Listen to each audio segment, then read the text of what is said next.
Na početku epizode gledamo scenu gdje Jonča prodaje svoju radnju jednoj ženi i odlazi sa svojim sinom. Nadamo se da će sve proći kako treba, ali vidjet ćemo šta će se tačno desiti. Uveče, Čemil izlazi iz sobe i vidi da je Hančar spremila prelepu večeru koja privlači mirisom. Hančar ga pita samo jednu stvar, a to je da makar kažu Deri da je sve u redu, jer je zvala više puta i brine se. Čemil govori da do toga neće doći, ali da je Hančar uvijek bila dobra, pa makar i prema osobi koja je krila od nje cijelo vrijeme neke stvari. Džihan, Hančar i Čemil sedaju u baštu da jedu, ali tada se pojavljuju Metin i Sinem. Oni se također pridružuju večeri, a Džihan upozna Čemila i Metina. Međutim, razlog ovog dolaska je bio taj da Metin pita Čemila za ruku njegove sestre Hančar kako bi ona i Džihan obnovili zavete, kao po običaju. Čemil naravno pristaje na to i sve biva lepo. Metin i Sinem nakon toga kreću kući. Sutradan ujutru Džihan kreće na posao i pozdravlja se sa Hančar, ali u tom trenutku Čemil pita Džihana da li bi mogao sa njim da ode do firme kako bi popričao sa Enginom o pokretanju postupka za razvod braka od Derije. Džihan naravno pristaje na to, a Hančar ga pita da li je siguran u to što je odlučio, dok Čemil odgovara da jeste. Po dolasku u firmu, Engin se začudi kada vidi Čemila i odlazi sa njim u kancelariju da popričaju. Čemil govori da više ne može da izdrži život sa Derijom. Spavati na jastuku sa osobom koja stalno nešto krije iza tvojih leđa nije brak. Čemil govori da je brak poverenje, a da je to izgubio sa Derijom. Enginu kroz glavu prolazi život sa silom, da je sve tako baš kao što Čemil priča, te počinje sa papirologijom za razvod. Za vrijeme doručka u vili Devilogdu se pojavljuje žena koja će biti krojačica za Džihanovo i Hančarino venčanje. Sinem ustaje odlazi sa njom u Hančarinu kuću kako bi se sve dogovorile, a Metin i Mukader ostaju za stolom. Njih dvoje pričaju o jučerašnjem planu, a Mukader govori da će sve uraditi kako bi njen sin Džihan bio srećan.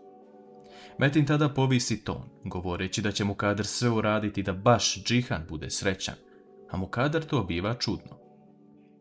Džihan dolazi u Enginovu kancelariju, a Čemilu tada zvoni telefon, a to je poziv od direktora jednog velikog frizerskog salona koji je širom Bodruma. On mu predlaže posao, ali da Čemil prvo pošalje nekoliko primjera. Čemil je srećan i zbunjen, te se pozdravlja sa svima i odlazi da uradi sve što je potrebno za novi posao.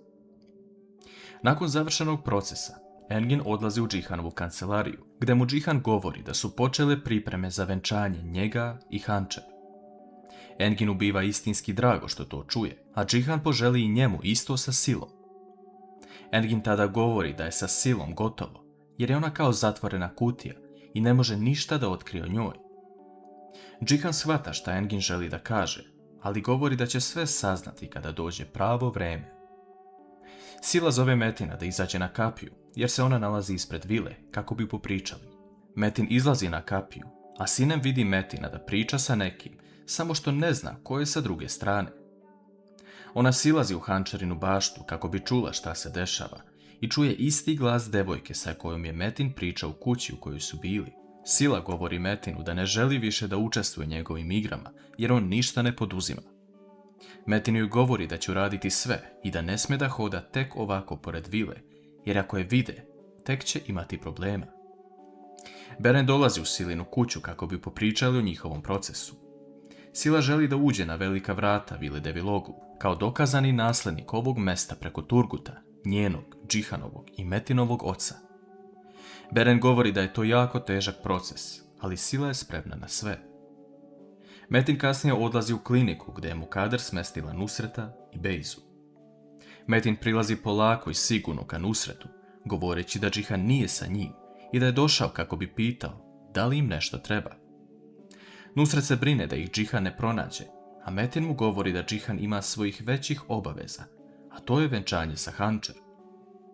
Da li ovo znači da će Metin iskoristiti Nusreta za svoj plan?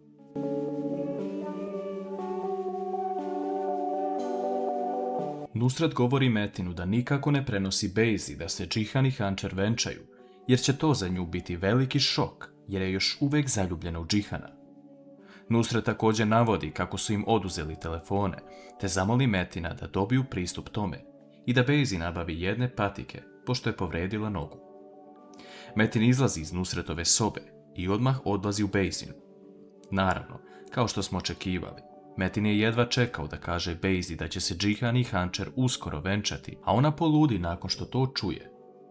Bejza govori Metinu šta će tačno preneti Hančer, a on joj govori da možda postoji šansa da izbavi odavde pre nego što bude potrebno. Derja ne odustaje od Čemila, te odlučuje da ga iznenadi na putu do kuće u kojoj sada boravi. Ona izlazi sa jednim cvetom i igra oko njega, ali Čemil je prekida, govoreći da se ne trudi džaba, jer je već podneo postupak za razvod braka. Čemil odlazi, a Derja govori da još uvijek neće odustati od njega. Mukader kreće ka Hančarinoj kući, znajući da je jedini način da dođe do svog sina, da bude dobra sa Hančer. Međutim, Džihan se tada pojavljuje ispred kuće, a Mukader mu čestita početak svadbe. Džihan joj govori ako ima obraza, onda može čestitati, te odlazi u kuću. Uveče za večerom, Čemil govori Hančer da je dobio ponudu da ide u Bodrum da radi u jednom popularnom frizerskom salonu. Hančer biva žao što će njen brat biti toliko daleko, ali Džihan govori da će oni uvijek biti blizu i da će ići jedni kod drugih. Džihan odlazi da donese salatu, ali u tom momentu se pojavlja Jonča sa Gururom, koja je došla da se pozdravi i zatraži oprost od svih prisutnih. Hančer i Čemil joj opraštaju, ali tada se iza njih pojavlja Džihan, koji pita Jonču šta traži ovdje. Jonča u suzama govori da je odlučila da napusti grad i živi sa svojim sinom negdje dalje, a Džihan govori da je uradila pravu stvar, jer je još jednom hteo da vidi Gurura. Džihan uzima Gurura u naručje i govori mu da će on platiti cijelo školovanje, te oprašta Jonči. Sutradan ujutru, nakon što Džihan i Čemil odu u firmu, Hančer čuje nešto kod vrata. Ona misli da je Džihan nešto zaboravio, ali tada na vratima vidi papir sa nožem. Hančer uzima papir i na njemu vidi napisano odustani. U tom trenutku se iza pojavljuju Sinem i krojačica koja je došla sa nekim primjercima venčanica za Hančerinu svadbu, ali Hančer je izgubljena u mislima. Nakon što krojačica ode, Sinem pita Hančer šta se desilo i zašto je ona tako zamišljena, a Hančer joj pokazuje šta je našla na vratima. Obe zaključuju da to jedino može biti poslato od strane Bejze.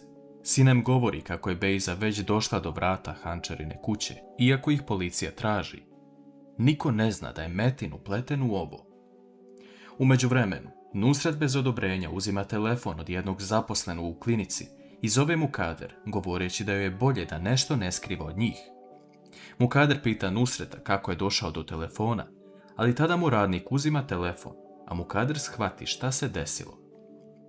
Džihan odlazi u svoju kancelariju i vidi kako radnici iznose njegov namještaj.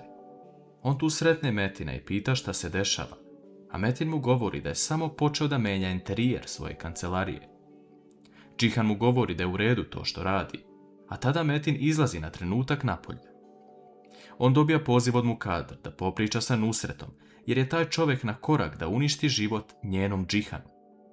Metinu je drago što ovo čuje, jer njegov plan ide kako treba, ali on govori Mukader da će on popričati sa svojim ujakom Nusretom.